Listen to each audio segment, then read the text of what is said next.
the Spanish Grand Prix was very interesting on so many levels. To begin with, it offered a glimpse of the green shoots of a Mercedes resurgence, as Lewis Hamilton made an excellent recovery to finish fifth, and win driver of the day, after Kevin Magnussen had driven into him on the first lap. This collision, which punctured Lewis's tyre, dropped him to last and he had to pit to change his tyres.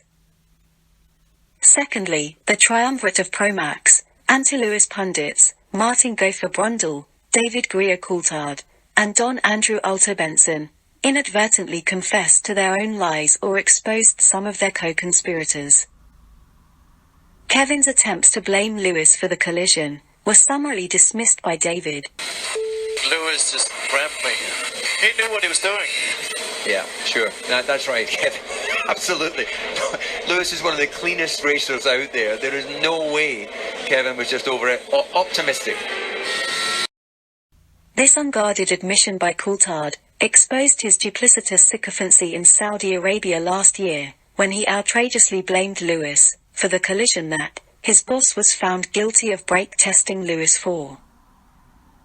The Gopher disagreed with the Griot as he found their boss guilty of brake testing Lewis in Saudi Arabia.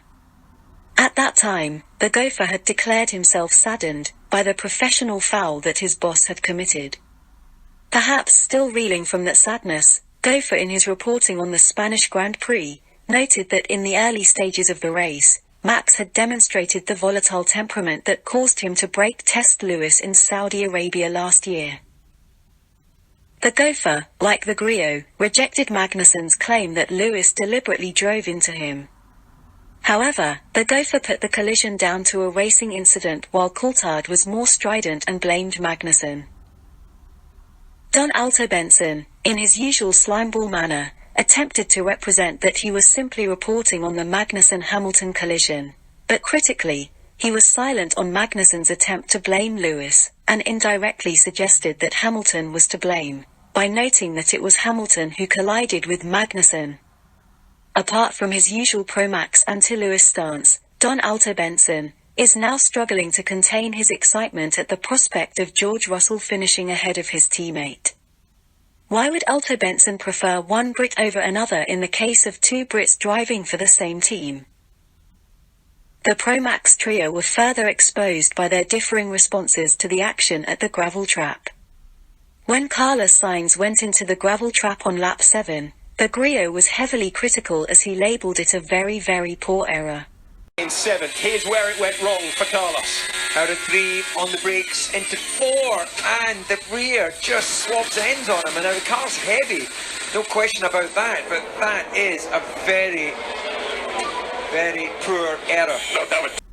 However, when 2 laps later, his boss went into the same gravel trap, the Griot immediately reversed his earlier scathing criticism of Carlos and concluded that, so is it the wind is just getting up the rear, and there you go, he gets the oversteer on the way in exactly like Carlos Sainz. So maybe the wind there being channeled down between the barriers is really catching the drivers out. On the matter of the gravel trap, the Gopher demonstrated his bias from a slightly different perspective. Like the Griot, he was quick to offer the elements in mitigation for Max's error. However, this was in sharp contrast to his harsh criticism of Leclerc's spin in qualifying during Q3, when he declared that Charles was prone to errors. Charles Leclerc is a bit prone to making mistakes, and there was another one, I'm afraid, and that's now put him on his back foot. He will, of course, get another run. Don Alter-Benson, the slimiest one of them all, simply described the error as rare. This begs the question of the DRS and safety car restart errors in Bahrain, the DRS and locking up errors again in Saudi Arabia, and the locking up errors again in Australia, to name but a few. Team orders provided the next exposure of the bias trio. On lap 27, when Perez asked to be allowed to overtake Max after closing up to the duel between Max and George, the Griot immediately jumped to his boss's defense, by claiming that Perez, who was 1.2 seconds behind his boss, had to be at least within a second, before he could rightly make that demand. Get me Max out of the way so I overtake quickly. The gap was 5 seconds. It's now 1.2, and we're very nearly back to where we were, with 2 Red Bulls trying to get past George Russell. And it's sweltering out there as well. Let's wait for 2 seconds for now. We're in a different race. Why don't you let me by? I have very fresh tires. I can get by quickly.